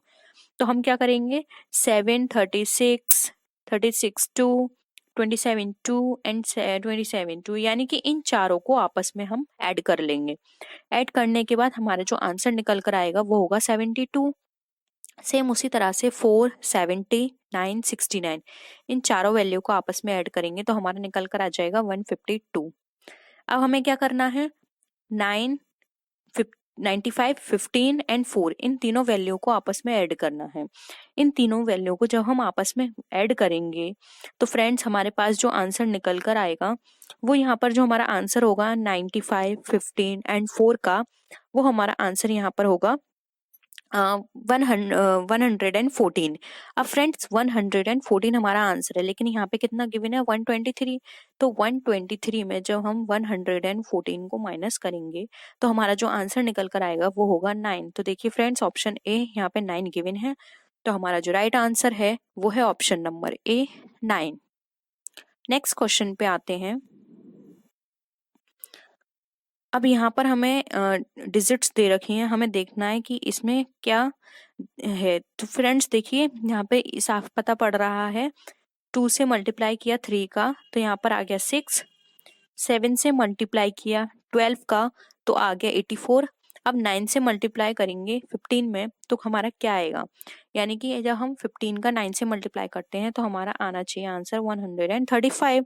तो देखिए ऑप्शन नंबर बी में ये गिवन है, तो हमारा राइट आंसर हो गया option number B 135। Next question पे मूव करते हैं। 4, 9 एंड 6। तो फ्रेंड्स देखिए 4 किसका स्क्वायर है 2 का स्क्वायर है, 9 किसका स्क्वायर है 3 का स्क्वायर है, और इन दोनों को अगर मल्टीप्लाई कर देते तो कितना आ जाएगा 6। अगेन हम यहाँ देखते हैं 9 यहाँ किसका स्क्वायर है 3 का, 4 किसका स्क्वायर है वो 16 स्क्वायर है 4 का। इन दोनों को मल्टीप्लाई करते हैं तो हमारे पास आंसर आएगा 12। 16 किसका स्क्वायर है 4 का, और यहाँ पर हमें चाहिए 20। तो फ्रेंड्स 16 अगर 4 का स्क्वायर है तो हमें ऐसी कौन सी वैल्यू लानी होगी जिसमें मल्टीप्लाई करने के बाद 20 आए। तो आप सीधे ऐसे भी चेक कर सकते हैं कि 4 के टेबल में हमारा जो 20 है वो कितने टाइम आता है 5 टाइम आता है। तो यानी कि यहाँ पर कितना होना चाहिए 25, जिससे कि अगर हम 5 से मल्टीप्लाई करेंगे, क्योंकि 25 का स्क्वायर क्या होगा किसका स्क्वायर होता है 5 का। तो 4 और 5 को आप आपस में मल्टीप्लाई करेंगे तो आपका आंसर आ जाएगा 20। तो यानी कि यहाँ पर जो वैल्यू होनी चाहिए वो होनी चाहिए 25। तो देखिए ऑप्शन बी में हमें 25 गिवन है, हमारा जो राइट आंसर होगा वो होगा option number B 25। I hope clear होंगे आपको सारे क्वेश्चंस। नेक्स्ट क्वेश्चन पे चलते हैं। फ्रेंड्स इस तरह के क्वेश्चंस को करने के लिए आपको सबसे पहले अपनी नोटबुक में देखना होगा कि यहाँ पर ऐसी कौन सी वैल्यू है जिसके थ्रू हम यहाँ पर ये नंबर ला सकते हैं। तो फ्रेंड्स सबसे पहले आपको क्या करना होगा a plus B. A plus B कितना होता है, देखिए a प्लस बी, ए के नीचे नंबर 1 आता है, बी कितने प्लेस पर आता है 2 प्लेस पर, और जब आप a प्लस बी कर दोगे तो कितना आ जाएगा 3, और 3 का स्क्वायर कितना होता है 9। देखिए आ गया।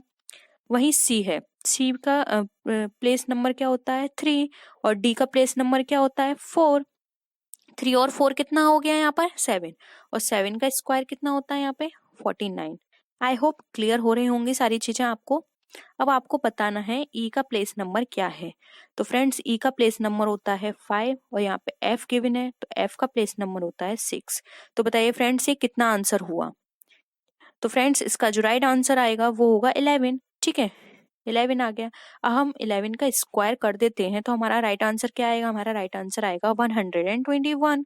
तो फ्रेंड्स हमारा जो राइट आंसर है वो है ऑप्शन नंबर सी 121। बहुत इंटरेस्टिंग क्वेश्चन होते हैं, बस इसमें थोड़ा दिमाग लगाने की जरूरत होती है क्योंकि उन क्वेश्चंस में जब तक हमारा वो आंसर नहीं निकल रहा तब तक हमें डिफिकल्ट लगते हैं, लेकिन जब आ जाता है तो हमें लगता है ओ शिट ये तो बहुत ही सिंपल था, इसमें ये वाली ट्रिक थी। तो बस आपको थोड़ी प्रैक्टिस की जरूरत है, उसके बाद आपको ऐसे क्वेश्चन सॉल्व करना अपने आप आ जाएगा। अब देखिए फ्रेंड्स यहाँ पर बहुत ही इंटरेस्टिंग चीज दे रखी है। यहाँ पर ये आपको सिर्फ अल्फाबेट गिवन है, किसी भी तरह की नंबर नहीं दे रखे हैं। तो आपको यहाँ पर क्या करना है, इस तरह से आपको इसी तरह से अपनी नोटबुक में सीरीज लिखनी है। मैं आपको एक बार बता देती हूँ लेकिन मैं रफ कर दूंगी क्योंकि हर चीज अगर मैं यहाँ पे एक्सप्लेन करूंगी तो वो स्क्रीन पर नहीं शो हो पाएगी। आप उसी तरह से अपनी नोटबुक में लिखिएगा। देखिए यहाँ पर स्टार्टिंग कहाँ से है, यहाँ पे स्टार्टिंग बी से है एंड जो एंड है वो जे से है। तो आप उसी तरह से लिखिए A B C D E F G H. अब मैं नीचे लिख देती हूँ लेकिन आप सीध में लिखिएगा आई जे। ठीक है, HIJ। अब आप देखिए फ्रेंड्स बी और सी दे रखा है, बी एंड सी, और लास्ट सेकंड में क्या दे रखा है EF, यानी कि EF। बीच में इन्होंने कितना अल्फाबेट मिस किया, 1 अल्फाबेट। याद रखिए बीच में 1 अल्फाबेट मिस किया है। लास्ट में क्या दे रखा है IJ, यानी कि ये वाला IJ। यहाँ इन्होंने कितना अल्फाबेट मिस किया है, 2, यानी कि कौन सी सीरीज चल रही है, एक बार 1 अल्फाबेट छोड़ेंगे, दूसरी बार 2 अल्फाबेट छोड़ेंगे। अब आप उसी तरह से फ्रेंड्स नीचे की सीरीज बनाइए, जे से लेके आर तक लिखिए, JKLMNOPQR। आप इस तरह से जे से लेके आर तक लिख लीजिए। अब आप देखिए जे के बाद के आता है, ठीक है, और के के बाद क्या आता है L, लेकिन इन्होंने L1 अल्फाबेट छोड़ना है, इन्होंने छोड़ दिया। उसके बाद इन्होंने लिया है MN, MN के बाद क्या आता है OP, इन्होंने उस अल्फाबेट को छोड़कर P के बाद क्या आता है QR, इन्होंने QR ले लिया।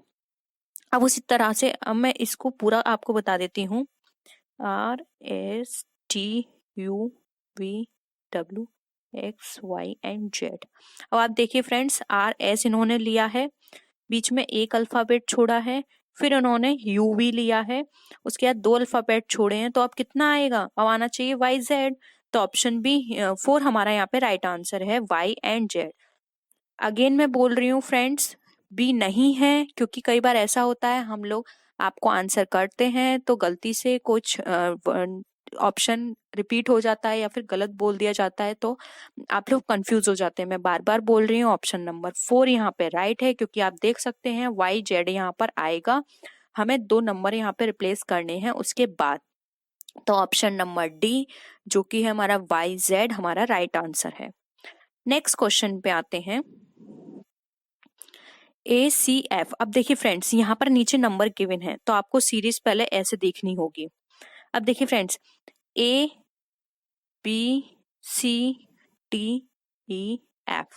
ये आपने नोट कर लिया ABCDEF। अब ए पे ए कितना होता है, ए पर 1, B 4 एंड 5 6। अब देखिए फ्रेंड्स यहाँ पर F है यानी कि पहले आप 6 ले लीजिए, ए है यानी कि 1 ले लीजिए।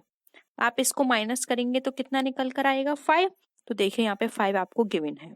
सेम उसी तरह से सी को लिए, सी का कितना प्लेस होता है 3 एंड टी का कितना प्लेस होता है, आप अपनी नोटबुक पे चेक कीजिए, आपने लिखा होगा अभी ऊपर वाले क्वेश्चंस सॉल्व किए हैं उससे।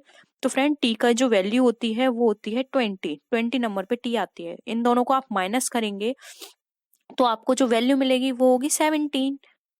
उसी तरह से आपको एफ एंड वाई की वैल्यू देखनी है। तो फ्रेंड्स एफ और वाई, वाई हमारे कितने नंबर पे आता है, वाई आता है 25 पर, और हमारा नेक्स्ट देखना है एफ, एफ की जो नंबर होता है वो होता है 6 नंबर पे एफ आता है। इन दोनों को मल्टीप्लाई करेंगे तो कितना आ गया 19। तो देखिए फ्रेंड्स यहाँ पर जो नंबर आएगा वो होगा 19। तो ऑप्शन ए यहाँ पे हमारा राइट आंसर है 19। नेक्स्ट क्वेश्चन पे आते हैं,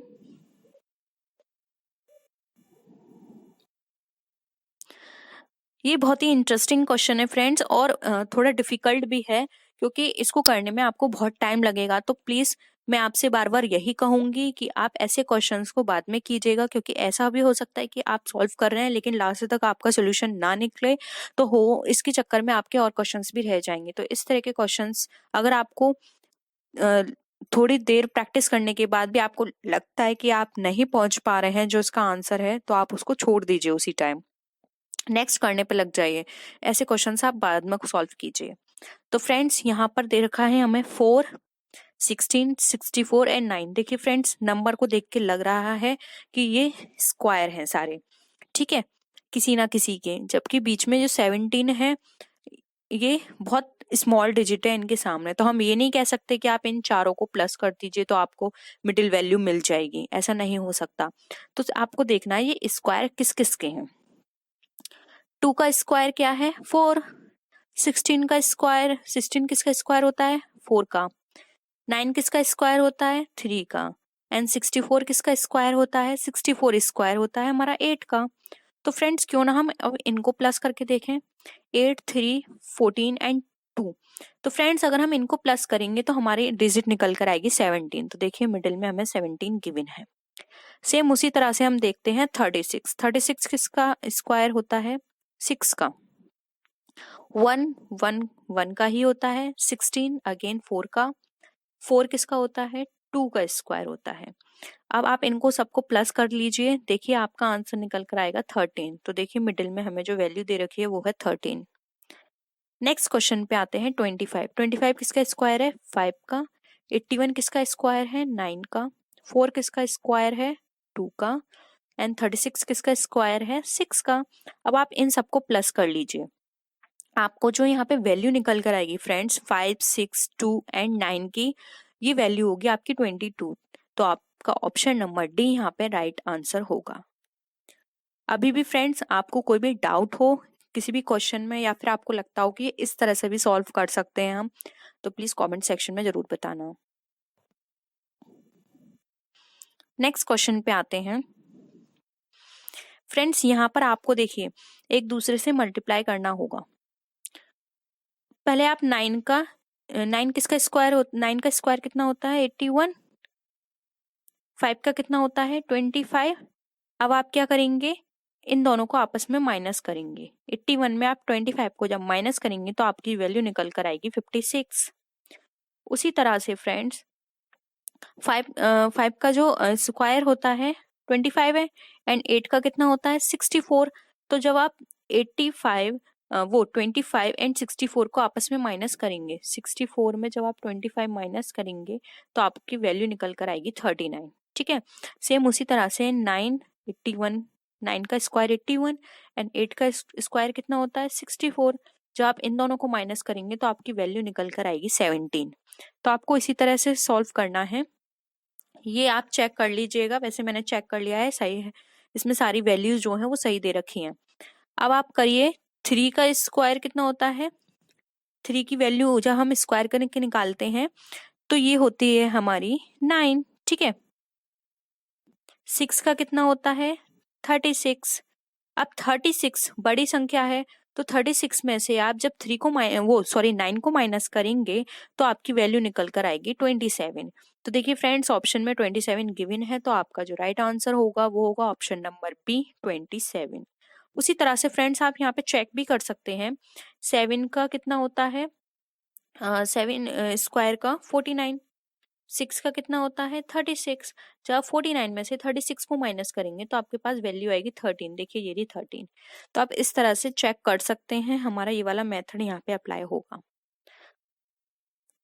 नेक्स्ट क्वेश्चन पे आते हैं। अब यहाँ पर हमें जो वैल्यू दे रखी है, देखिए यहाँ हमें 54, 45, 51 दे रखी है, लेकिन हमें ये वाली वैल्यू फाइंड आउट करनी है। तो देखते हैं यहाँ पर ऐसा कौन सा मेथड अप्लाई किया गया है।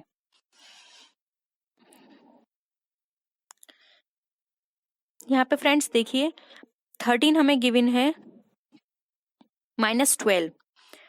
ये जो 13 है इसको माइनस करिए 12 से, यानी कि 13 माइनस 12 कितना हो गया फ्रेंड्स? 18। ठीक है, 13, इस 13 को आपने इस 12 से माइनस किया, आपका आंसर आ गया 18। अब इसको मल्टीप्लाई करिए 3 से, तो आपको कितना आंसर निकल कर आएगा? आपका जो आंसर निकल कर आएगा वो होगा 54। ठीक है, सेम उसी तरह से आपको माइनस करना है 13 में से 13, इस 13 में से इस 13 को माइनस कीजिए, यानी 30 से आपको 13 को माइनस करना है। आपके पास वैल्यू कितनी निकल कर आई? 17। 17 में जब आप 3 का मल्टीप्लाई करेंगे तो आपके पास वैल्यू निकल कर आएगी 51। ठीक है, सेम उसी तरह से अब आपको 27 में से इस 12 को माइनस करना है, एंड जो भी आपका प्रोडक्ट निकल कर आएगा वो होगा आपका 15। अब 15 को आप मल्टीप्लाई करेंगे जब 3 से, तो आपके पास वैल्यू निकल कर आएगी 45। देखिए ये 45 आ गई। अब हमें ये वाली वैल्यू फाइंड आउट करनी है, तो यहाँ पर आपको ये वैल्यू करनी होगी। तो 27 में से आप जब 13 को माइनस करेंगे तो आपके पास वैल्यू निकल कर आएगी 14। उसी 14 में अगर आप 3 को मल्टीप्लाई करेंगे तो आपके पास वैल्यू अगेन निकल कर आएगी 42। तो यानी कि यहाँ जो वैल्यू आनी चाहिए वो होगी 42। तो ऑप्शन बी फ्रेंड्स यहाँ पे आपका राइट आंसर है। नेक्स्ट क्वेश्चन पे आते हैं, और फ्रेंड्स आज की इस वीडियो का ये लास्ट क्वेश्चन होगा, इसके बाद के क्वेश्चंस हम कल डिस्कस करेंगे।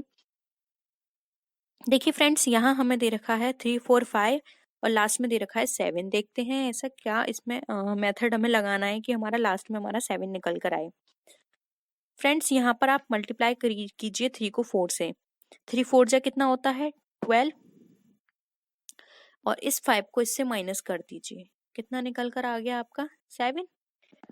उसी तरह से जब 7 से 3 को मल्टीप्लाई करेंगे आप, तो आपका कितना निकल कर आएगा? 21। और 21 में जब आप माइनस करेंगे इस 9 को, तो आपका निकल कर आ जाएगा 12। अब हमें क्या करना है? 4 2 जा कितना होता है? 8। ठीक है, अब इस वाले 2 को हमें माइनस करना है इस 2 से, कितना निकल कर आया हमारा? 6। तो देखिए फ्रेंड्स, ऑप्शन सी यहाँ पे हमारा राइट आंसर है। ऑप्शन सी यानी कि 6 हमारा राइट आंसर होगा। What is the main function of finance commission in India? यानी कि भारत में वित्त आयोग का प्रधान होता है, यानी कि फाइनेंस मिनिस्टर बोल सकते हैं, उसका क्या काम होता है? Revenue distribution between centre and state, preparing an annual budget, advising the president on financial matters, allocation of funds to the ministry of union and the state। अब आपको बताना है इसमें से कौन सा काम होता है फाइनेंशियल कमीशन का जो हेड होता है। ठीक है, तो देखिए यहाँ पर फाइनेंस कमीशन की बात करें तो ये सारे ही काम एक तरह से फाइनेंस के अंडर आते हैं, लेकिन जो यहाँ पे प्राइमरी फंक्शन है और जो उसका मेन फंक्शन है वो होता है preparing an annual budget. Budget को प्रिपेयर करना उसका काम होता है। अब इस बजट के अंदर कहाँ किसको कितना एलोकेशन देना है, सेंट्रल के पास कितना, स्टेट के पास कितना, और क्या फाइनेंशियल मैटर्स होंगे, किस पे कितना एलोकेशन होगा, ये सारी चीजें एनुअल बजट के अंदर ही कवर हो जाती हैं। इसलिए यहाँ पे ऑप्शन बी राइट आंसर है, प्रिपेयरिंग एन एनुअल बजट। ये हमारे फाइनेंस कमीशन का काम होता है। ठीक है, नेक्स्ट आते हैं, एग मार्क क्या है? अब यहाँ पे हमें एग मार्क बताना है। ऑप्शन से cooperative of egg production, systematic market, farmers cooperative, या फिर quality guarantee pieces for things like egg, milk etcetera.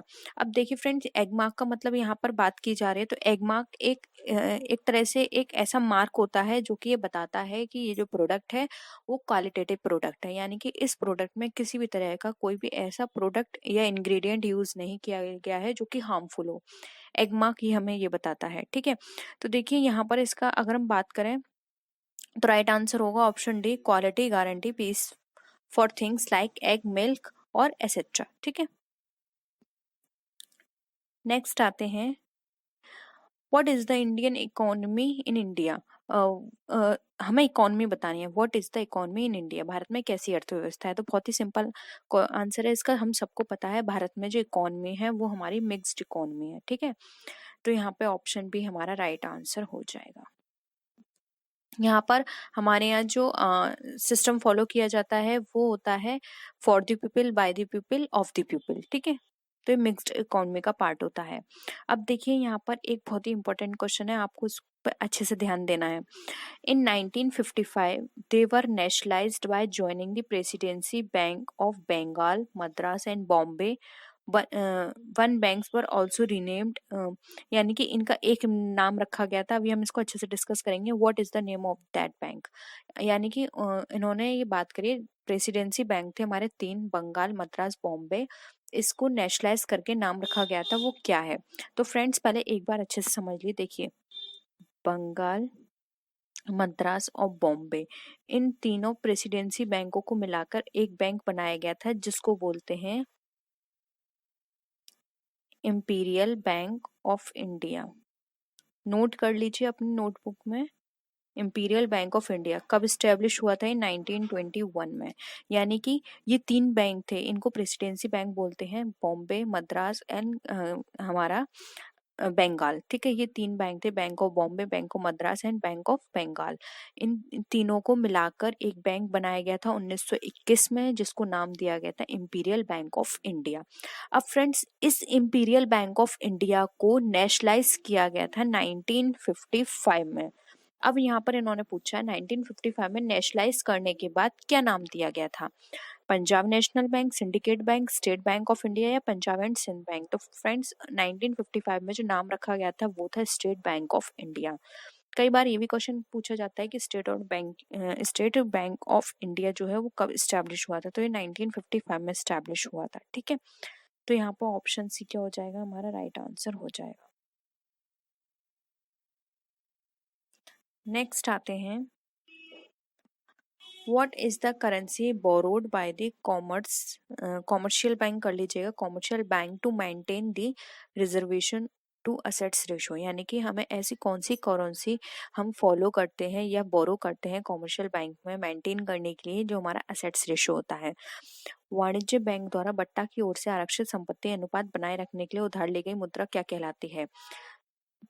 तो फ्रेंड्स देखिए, यहाँ पर एक तरह से दो आंसर हो सकते हैं, क्योंकि ये क्वेश्चन थोड़ा सा इस तरह का है कि रेशो भी यहाँ पे आ सकता है और मनी भी आ सकती है। ठीक है, ऑप्शंस के अकॉर्डिंग हमें यहाँ पे मनी बतानी है।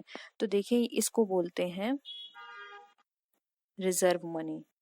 ठीक है, रिजर्व मनी है जिसको एक मेंटेन करना पड़ता है असेट्स रेशियो को मेंटेन करने के लिए, तो उस रेशियो को बोलते हैं रिजर्व रेशियो। एक रिजर्व रेशियो होता है जिसको मेंटेन करना पड़ता है, उसको मेंटेन करके वो जो भी उसकी करेंसी है जो बोरो करी है उसमें भी वो अपना रेशियो वहाँ पे वो सेट करते हैं। तो देखिए, हॉट मनी, सॉफ्ट कॉल, कोई भी इसका आंसर नहीं है, इसका आंसर होगा नन ऑफ दिस, इसमें से कोई नहीं है। राइट आंसर है रिजर्व मनी। अगर आप चाहें तो नोट कर सकते हैं। ठीक है, अब आपको इसका मीनिंग और समझा देते हैं। हॉट मनी, सॉफ्ट मनी और कॉल मनी ये क्या होती है? तो फ्रेंड्स फर्स्ट आता है हॉट मनी।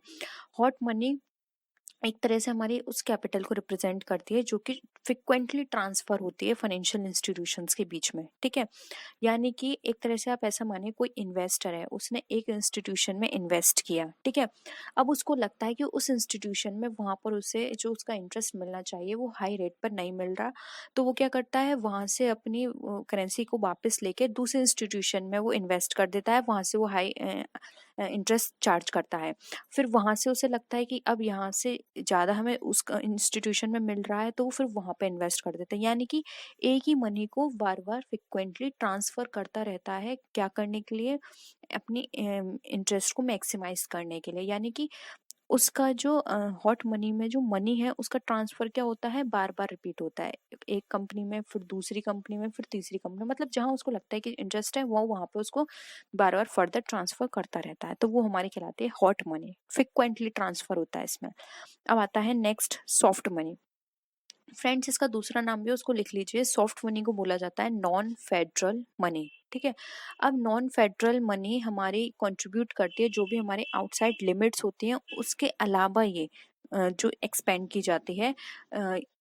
इस तरह की जो मनी होती है वो फेडरल लॉ की तरफ से इसको प्रोविजन मिला होता है, मतलब ये वहां से परमिट नहीं होती है, वहां से इनको अलाउ नहीं किया गया है फेडरल लॉ की तरफ से, लेकिन फिर भी इसको एक्सपेंड किया जाता है। अब इस तरह की मनी कहाँ पे खर्च होती है? जैसे कि हमें डोनेशन देना है स्ट्राइकर्स को, पोस्टर्स लगवाने के लिए, टेलीविजन ऐड देने के लिए, मेनली इस तरह की मनी पॉलिटिकल पार्टीज में होते हैं। जैसे कि उन्होंने किसी पर्टिकुलर पार्टी के लिए होल्डिंग लगवाया है या फिर किसी भी तरह का पोस्टर है, टेलीविजन ऐड है, तो वो हमारी कहलाती है soft money. Federal money provision करती है इस तरह के मनी का। नेक्स्ट आता है कॉल मनी। कॉल मनी आप सबने पढ़ा होगा, शेयर्स आपने पढ़े हैं। कॉल मनी उसमें वहाँ यूज़ की जाती है। कॉल मनी बेसिकली होती है कि अगर आपने किसी इंस्टीट्यूशन से, किसी बैंक से लोन लिया है, तो उसको पेमेंट करने के लिए वो कॉल करते हैं कि हाँ अब आपकी डेट आ गई, आप इस डेट को पैसा हमें इतना दे दीजिए। तो वो चीज़ कहलाती है कॉल मनी। जैसे आपने देखा होगा आपने शेयर में भी आप लिखते होगे फर्स्ट कॉल, सेकंड कॉल, यानी कि वो आपसे अपना पैसा मांग रहे हैं, वो कहलाती है हमारी कॉल मनी। ठीक है, आई होप ये सारे कॉन्सेप्ट आपको यहाँ पे क्लियर हुए होंगे। नेक्स्ट क्वेश्चन पे आते हैं। The government of India adopted the family planning programme at the national level in the following year. यानी कि भारत सरकार ने परिवार नियोजन कार्यक्रम को राष्ट्रीय स्तर पर निम्न वर्ष में अपनाया है। अब आपको वो बताना है 1965, 62, 1957 या फिर 1952। तो फ्रेंड्स 5 ईयर प्लान की बात करें तो देखिए 1951 में आए थे 5 ईयर प्लान। लेकिन अगर हम इसको नेशनल लेवल पे अडॉप्ट की बात करें, देखिए यहाँ पे नेशनल लेवल पे अडॉप्शन की बात की गई है। 51 में आए थे लेकिन हमने इसको अडॉप्ट नहीं किया था। वर्ल्ड वाइड बात करें तो इसको अगर हमने अडॉप्ट किया था तो वो अडॉप्ट किया था 1 साल बाद, यानी कि 1952 में। इसलिए यहाँ पे ऑप्शन डी हमारा राइट आंसर है। कंफ्यूज मत होएगा, क्योंकि इससे पहले भी हमने एक बार ये वाला क्वेश्चन डिस्कस किया था, तो वहाँ पे स्टूडेंट्स को कंफ्यूजन हो रही थी कि ये 51 में आए हैं तो आप 52 आंसर क्यों बता रहे हैं। तो फ्रेंड्स 51 में ये आए थे लेकिन हमने उनको अडॉप्ट नहीं किया था। लॉन्च हो गया था 51 में लेकिन अडॉप्ट नहीं किया था। अडॉप्ट किया था 1 साल बाद 52 में। ठीक है, तो आई होप यहाँ पर अब आपको ये कॉन्सेप्ट क्लियर हुआ होगा।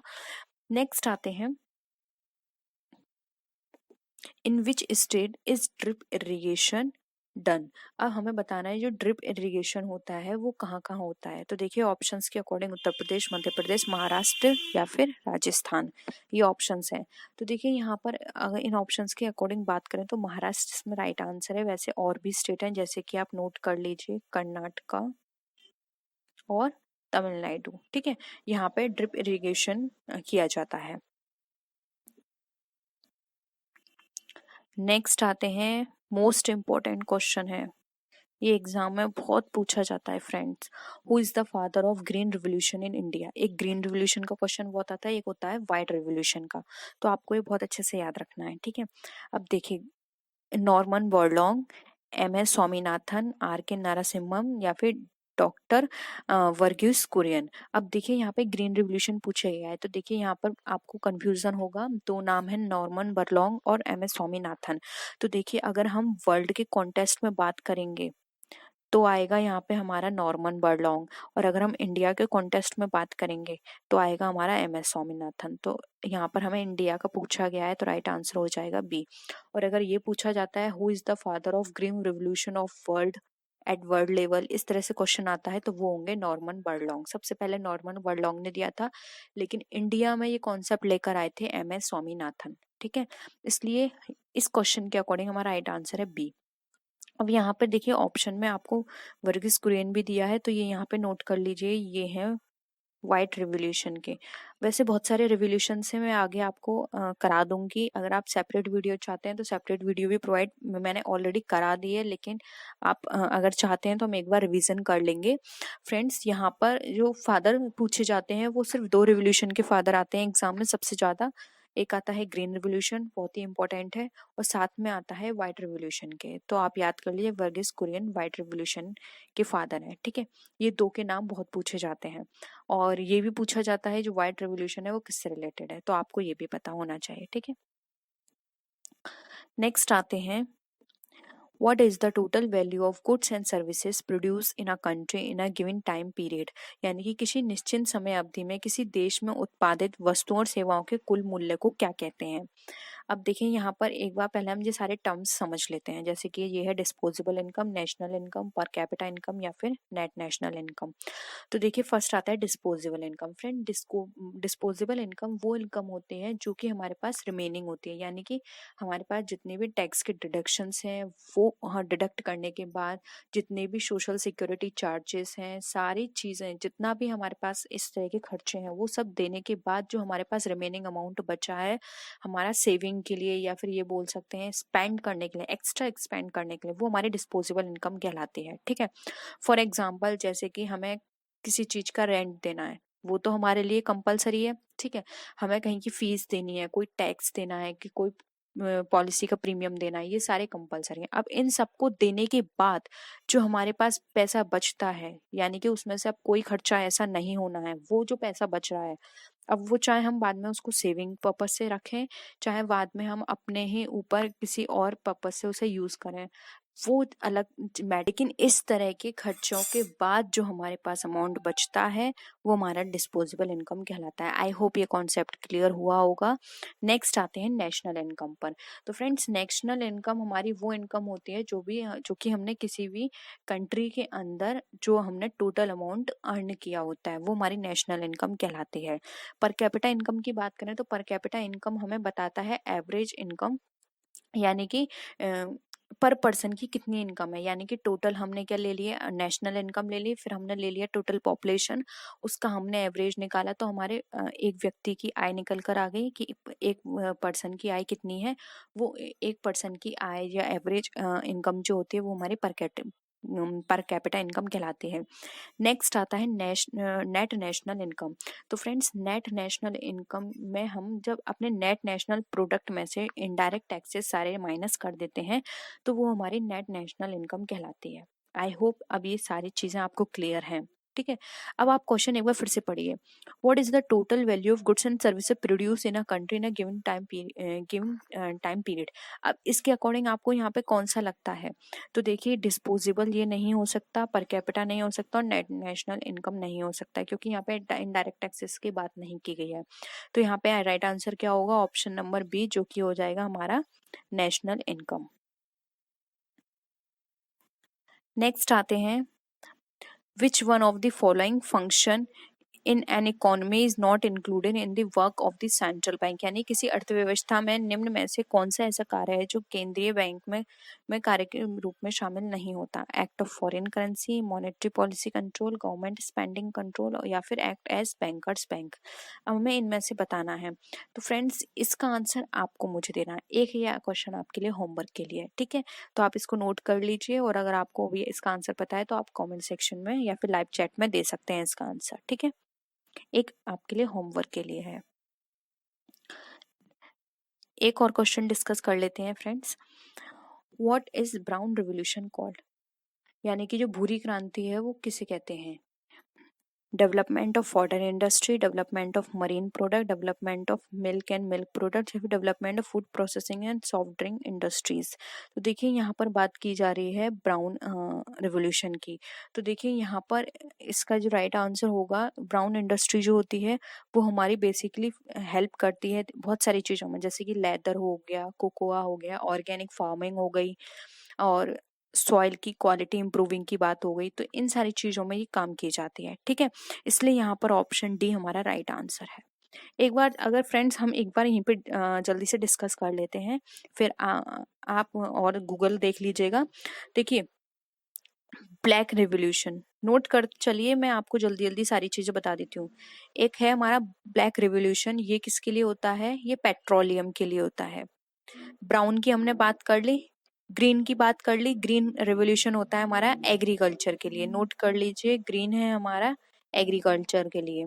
फिर आता है हमारा गोल्डन फाइबर। अच्छे से लिखिएगा फ्रेंड्स, गोल्डन दो हैं, मैं यहाँ पर गोल्डन फाइबर की बात कर रही हूँ। अभी गोल्डन फाइबर जो होता है ये हमारे जूट प्रोडक्शन के लिए होता है। और जो सिर्फ गोल्डन है, गोल्डन रिवोल्यूशन है, ये हमारी बात करता है हॉर्टिकल्चर, हनी और फ्रूट की। गोल्डन फाइबर जूट प्रोडक्शन की, और गोल्डन रिवोल्यूशन हमारा बात करता है हॉर्टिकल्चर, हनी और फ्रूट की। ठीक है, अब आते हैं पिंक रिवोल्यूशन। पिंक रिवोल्यूशन, तो फ्रेंड्स पिंक रिवोल्यूशन है हमारा ऑनियन और प्रॉन के लिए। किसके लिए? प्रॉन। ये हमारा सी में मिलते हैं प्रॉन हमें, और ऑनियन आप कलर से भी अंदाजा लगा सकते हैं। ऑनियन जो होती है लाइट पिंक कलर की होती है, ठीक है, और प्रॉन जो होते हैं वो भी हमारे पिंक कलर के होते हैं। अब आता है रेड रिवोल्यूशन। रेड रिवोल्यूशन किससे रिलेटेड होता है? तो रेड होता है हमारा मीट से, मीट और टोमेटो, क्योंकि ये दोनों ही किस कलर के होते हैं? रेड कलर के। ठीक है, अब और नोट कर लीजिए आप, एक होता है ever green revolution. Ever green revolution हमारा ओवरऑल एग्रीकल्चर प्रोडक्शन से रिलेटेड है। इसके बाद आता है राउंड राउंड रिवोल्यूशन यानी कि गोला। ठीक है, राउंड रिवोल्यूशन ये हमारा रिलेटेड होता है पोटैटो से। पोटैटो की शेप कैसी होती है, थोड़ा राउंड होती है, इसीलिए ये पोटैटो से रिलेटेड है। नेक्स्ट आता है सिल्वर फाइबर। सिल्वर फाइबर, अब सिल्वर फाइबर किससे रिलेटेड है, ये हमारा रिलेटेड होता है कॉटन से। सिल्वर फाइबर रिवोल्यूशन ये इसका पूरा नाम है। फिर आता है सिल्वर, एक है फाइबर और ये है सिर्फ सिल्वर रिवोल्यूशन। सिल्वर रिवोल्यूशन हमारा रिलेटेड है एग से। ठीक है, उसके बाद नोट कर लीजिए वाइट। वाइट रिवोल्यूशन हमारा किससे रिलेटेड है, ये हमारे जितने भी डेयरी प्रोडक्ट हैं जैसे कि मिल्क हो गया, ठीक है, या फिर हमारा कर्ड हो गया, बटर हो गया, जितने भी हमारे डेयरी प्रोडक्ट हैं उससे रिलेटेड है। नेक्स्ट है येलो रिवोल्यूशन। येलो रिवोल्यूशन हमारा रिलेटेड होता है ऑयल सीड से। ठीक है, और आता है ग्रे रिवोल्यूशन। ग्रे रिवोल्यूशन हमारा रिलेटेड होता है फर्टिलाइजर प्रोडक्शन से।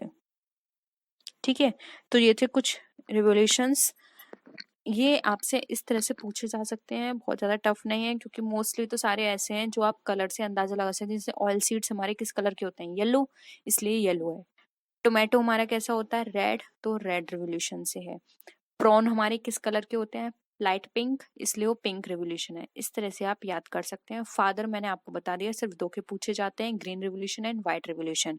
तो ग्रीन के हैं MS स्वामीनाथन, और वर्ल्ड लेवल पे बात करें तो नॉर्मन बर्लॉन्ग, और अगर हम बात करें व्हाइट रिवोल्यूशन की तो वर्गीस कुरियन। ठीक है, तो इतना ही है आज के लिए। आई होप आपको आज की वीडियो पसंद आई होगी। वीडियो पसंद आई तो प्लीज वीडियो को लाइक कीजिए, अपने फ्रेंड्स के साथ शेयर कीजिए। किसी भी तरह की कोई भी क्वेरी हो तो जरूर बताइएगा। तो नेक्स्ट वीडियो में फिर मिलते हैं हम आपसे और भी अच्छी वीडियोस के साथ। तब तक के लिए टेक केयर, बाय बाय।